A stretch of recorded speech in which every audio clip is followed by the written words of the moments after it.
Shalom, salam damai.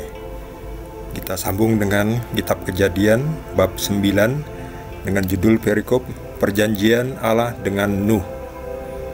Lalu Allah memberkati Nuh dan anak-anaknya serta berfirman kepada mereka, "Beranak cuculah dan bertambah banyaklah serta penuhilah bumi. Akan takut dan akan gentar kepadamu segala binatang di bumi dan segala burung di udara, segala yang bergerak di muka bumi dan segala ikan di laut. Ke dalam tanganmu lah semuanya itu diserahkan. Segala yang bergerak, yang hidup akan menjadi makananmu. Aku telah memberikan semuanya itu kepadamu, seperti juga tumbuh-tumbuhan hijau. Hanya daging yang masih ada nyawanya, yakni darahnya, janganlah kamu makan. Tetapi mengenai darah kamu, yakni nyawa kamu, aku akan menuntut balasnya. Dari segala binatang aku akan menuntutnya, dan dari setiap manusia aku akan menuntut nyawa sesama manusia. Siapa yang menumpahkan darah manusia, darahnya akan tertumpah oleh manusia, sebab Allah membuat manusia itu menurut gambarnya sendiri. Dan kamu beranak cuculah dan bertambah banyak, sehingga tak terbilang jumlahmu di atas bumi. Ya, bertambah banyaklah di atasnya."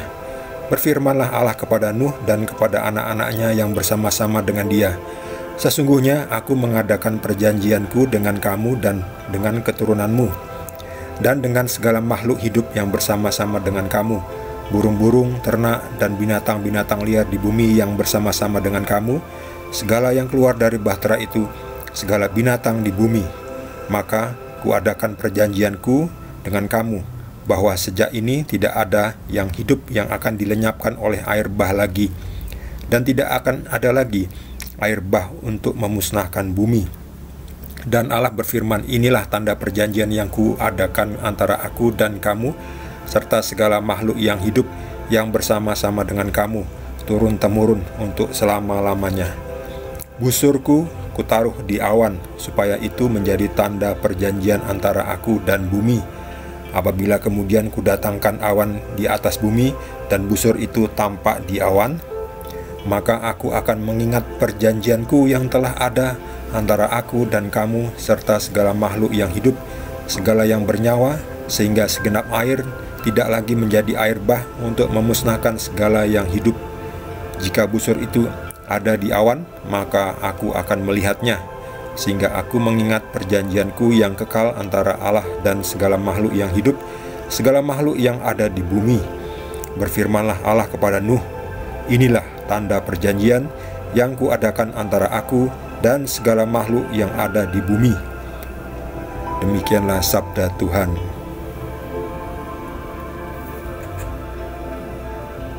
Setelah air bah surut, lalu mulailah kehidupan baru dimulai. Kemudian Tuhan mengadakan perjanjian dengan Nuh.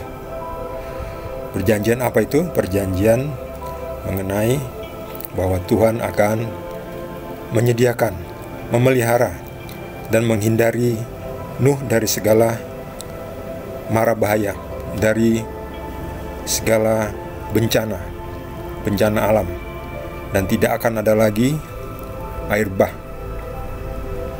Jadi bencana air bah tidak akan ada lagi. Beranak cuculah dan bertambah banyaklah serta penuhilah bumi. Sekarang ini bumi sudah penuh ya. Sudah berapa? Sudah 8 miliar orang jumlahnya. Di dalam waktu 10 tahun ke depan sudah mungkin tambah 1 miliar lagi. Jadi sudah sangat melampaui kapasitas yang bisa ditanggung oleh bumi. Apa yang terjadi nanti kita tidak tahu, tidak ada yang tahu. Yang jelas kita manusia hanya ditugasi untuk merawat alam sebisa kita, semaksimal mungkin. Kita tidak perlu takut yang namanya climate change. Climate pasti change, climate must change. Iklim pasti berubah. Tidak ada iklim yang tidak berubah. Perubahan iklim itu memang pasti terjadi. Yang penting kita tidak merusaknya secara sengaja. Contohnya jangan membakar hutan. Beberapa bulan terakhir ini kan terjadi banyak kebakaran di Amerika, di Prancis, di Yunani, di Italia, di Kanada, Kebakaran hutan itu sebenarnya bukan kebakaran, tetapi pembakaran. Sebab mereka tidak peduli dengan lingkungan, mereka tidak merawat lingkungan. Akhirnya banyak berjuta-juta hektar hutan yang terbakar, yang dibakar akibat tindakan bodoh manusia. Itu yang menyebabkan iklim menjadi makin panas. Sengaja dibakar bagaimana nggak panas suhunya. Jadi climate must change. Perubahan iklim itu pasti terjadi. Tanpa campur tangan manusia pun pasti terjadi. Itu alamiah. Yang penting tugas manusia adalah merawat, mengurangi sampah, mengurangi polusi. Jangan kita produksi sampah sembarangan. Kalau sampah bisa didaur ulang, dipakai ulang. Jadi kita tidak perlu memproduksi sampah secara sembarangan, apalagi dibuang sembarangan, dibakar sembarangan, pastilah akan merusak lingkungannya. Tetangga saya ini banyak yang rutin bakar sampah. Bayangkan, seminggu paling nggak 2 kali itu. Kalau siang hari itu di selatan rumah saya bakar sampah. Kebetulan asapnya ke utara, jadi kena rumah saya.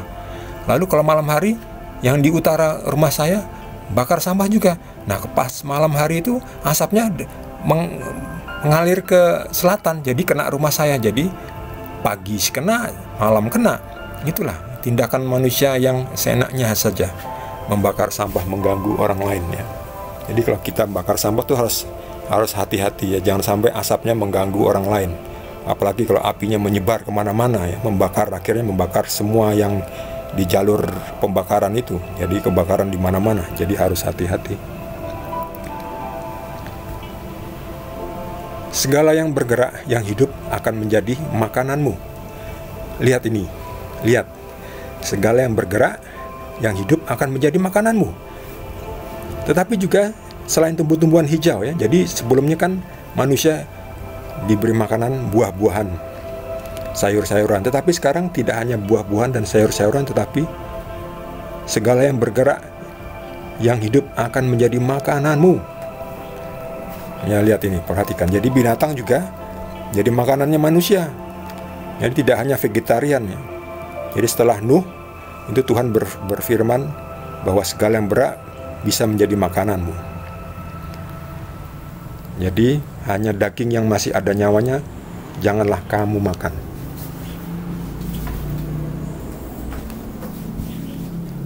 Daging yang masih ada nyawanya janganlah kamu makan. Sebab ada aturannya.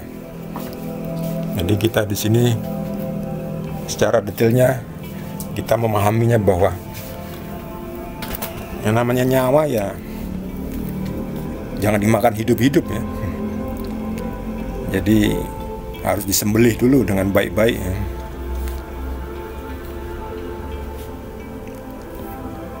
Kemudian Nuh juga mengatakan,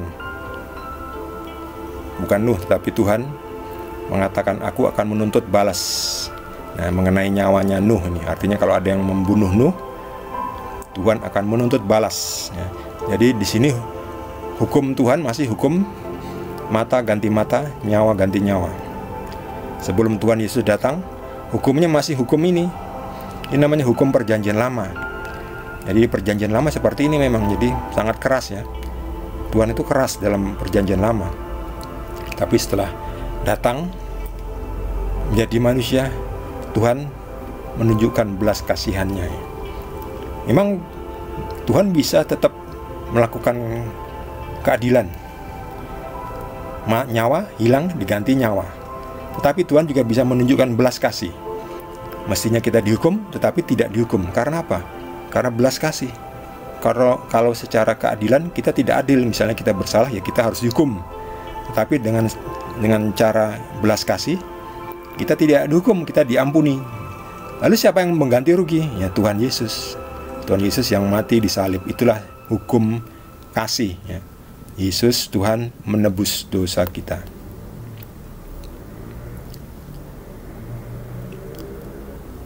Sesungguhnya aku mengadakan perjanjianku dengan kamu dan dengan keturunanmu. dan dengan segala makhluk hidup yang bersama-sama dengan kamu, yaitu burung-burung, ternak, binatang-binatang liar, dan sebagainya.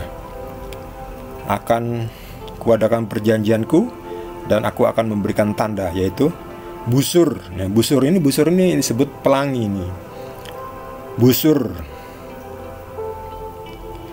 Busurku kutaruh di awan, supaya itu menjadi tanda perjanjian antara aku dan bumi.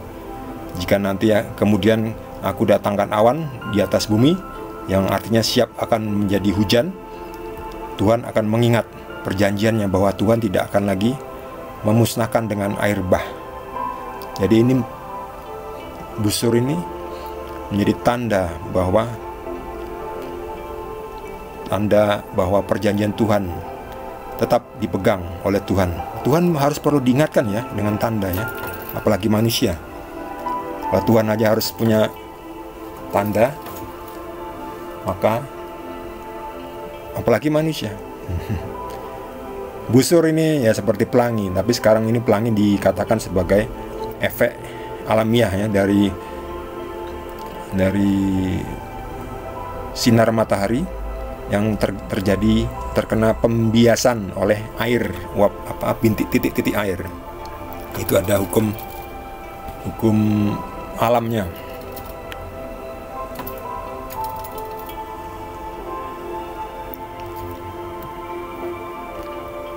Maka aku akan mengingat perjanjianku ketika aku melihat ini, busur ini. Ketika aku melihat busur itu, aku akan mengingat perjanjianku yang telah aku adakan dengan segala makhluk yang hidup, yang bernyawa, sehingga tidak lagi ada air bah untuk memusnahkan itu. Demikianlah firman Tuhan. Inilah tanda perjanjian yang kuadakan antara aku dan segala makhluk yang ada di bumi. Sejak saat itu hidup manusia dan hewan terpelihara, terus berkembang biak sampai sekarang ini, sampai sudah sekitar 8 miliar jumlah manusia, belum lagi jumlah binatang, hewan, tumbuh-tumbuhan. Makin penuh bumi ini. Bagi saudara yang mendapatkan tambahan pencerahan dari Tuhan Yesus, boleh juga berbagi dengan kita semua. Bagi yang belum subscribe, jangan lupa di subscribe dan juga di like. Kita akan lanjutkan dengan perikop berikutnya dari Kitab Kejadian. Terima kasih. Tuhan Yesus berkati kita semua.